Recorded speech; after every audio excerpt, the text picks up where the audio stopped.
आपले मनपूर्वक धन्यवाद। असं आहे की आता लक्षवेधी क्रमांक हे कर्मचारी जे काही आता कमी संख्येमध्ये 80,000 ग्राहक पाहत होते, आता वाढीव कर्मचारी आहेत, म्हणजे 40,000 2 केले आहेत आणि दोघांनाही कर्मचारी दिलेले आहेत, त्यामुळे वाढीव दिले आहेत, पण आवश्यकता असेल तर अजून वाढीव देण्याचा प्रयत्न करू।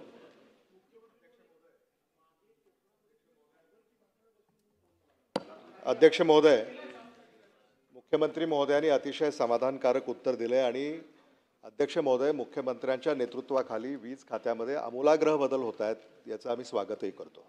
अध्यक्ष महोदय, महानगरांमध्ये अंडरग्राउंड ट्रान्समिशन लाईन्सच्या संदर्भामध्ये आपण या ठिकाणी उत्तरामध्ये म्हटलं। माझी अध्यक्ष महोदय विनंती एवढीच आहे की ज्या राज्यामध्ये सगळ्या महानगरपालिका आहेत, याच्यासाठी महत्त्वाकांक्षी प्रकल्प हा आपण राबवावा। पुण्यामध्ये तर हे होईलच, पण लातूर आहे, सोलापूर आहे, किंबहुना नांदेड आहे, इथंही हा महत्त्वाकांक्षी प्रकल्प आपण राबवणार का, हा एक माझा प्रश्न आहे। आणि अध्यक्ष महोदय, आता स्मार्ट मीटर सगळीकडे बसवण्यात येतं, त्याची कल्पना आपल्याला आहे। स्मार्ट मीटर काही वर्षापूर्वी राज्यामध्ये बसवले, आता ते मीटर काढून नवे मीटर्स बसवण्याचं काम आज सुरू आहे, जालन्यामध्ये सुरू आहे, लातूरमध्ये सुरू आहे।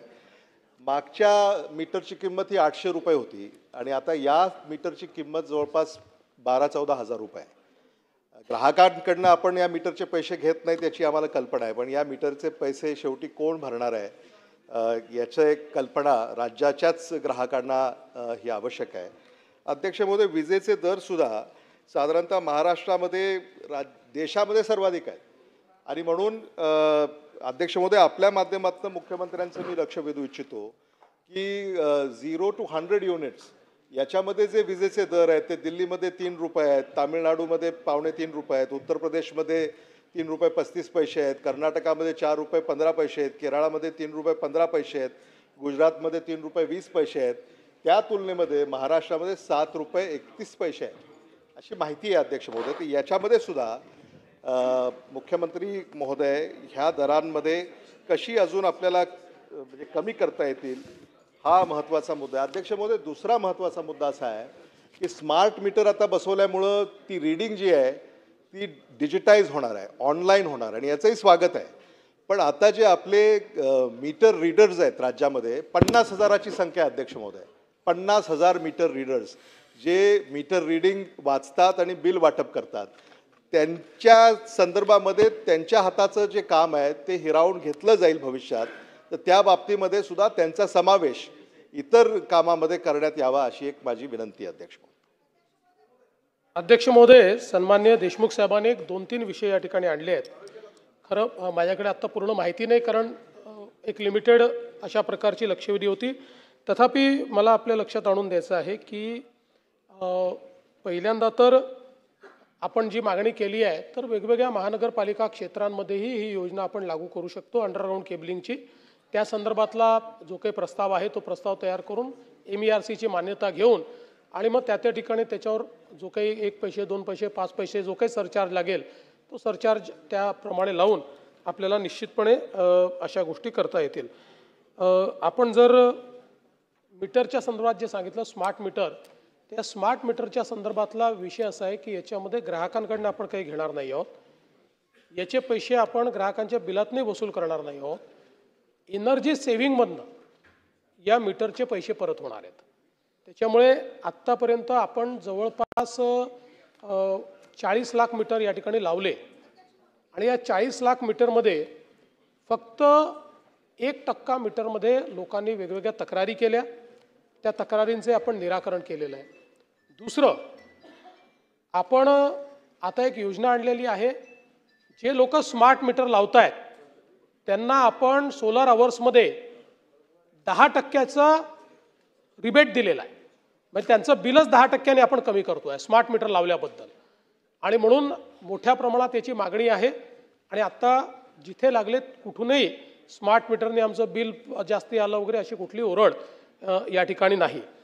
आपण जे काही मीटर रीडर्सच्या संदर्भातला विषय या ठिकाणी मांडला तर आपल्याला कल्पना असेल की आपण हे सगळं आउटसोर्सिंगनी करतो, आणि खरं म्हणजे त्याच्यामुळेच आपली जी काही कंपनी आहे ती मध्यंतरीच्या काळात जी 95,000 कोटीचं डेट आपलं झालं आहे त्याच्यामध्ये एक मेजर डेट तर आपण विजेचे शेतकऱ्यांचे पैसे वर्षानुवर्षे वसूलच केले नाहीत, नुसते बिलं दिले म्हणून ते आपलं डेट वाढलं.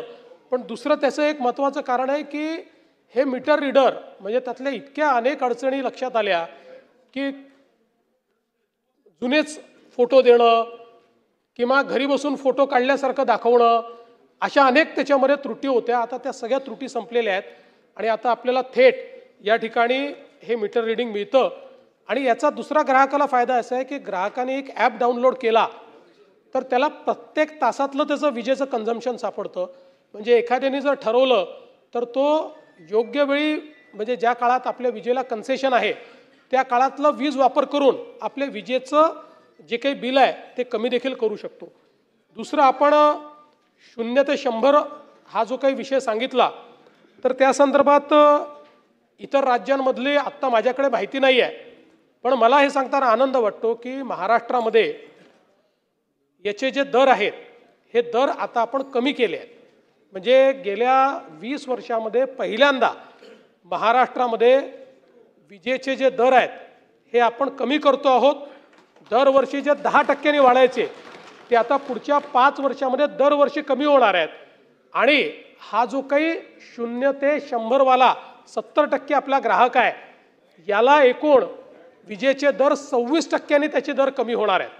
त्याच्यामुळे हा एक महत्त्वाचा विषय. दुसरं, आत्ता मागच्याच मंत्रिमंडळ बैठकीमध्ये आपल्या मंत्रिमंडळाने एका नवीन योजनेला मान्यता दिली आहे. प्रधानमंत्री सूर्यघर योजना या योजनेला एक ॲडिशनल योजना आपण तयार केली ज्यामध्ये आपण सबसिडी देतो आणि आपला प्रयत्न आहे की 0 ते 100 म्हणजे 100 युनिटच्या आत जे वापर करतायत त्यांच्याकरता रूफटॉप सोलरची आपण सबसिडीची योजना आणलेली आहे. ती योजना जर त्यांनी लावली तर त्यांना एकही पैसा विजेचं बिल भरावं लागणार नाही. अशा प्रकारच्या योजनेला मंत्रिमंडळाने मान्यता दिली आहे. लक्षवेधी क्रमांक 5. लक्षवेधी क्रमांक 5 केल्याप्रमाणे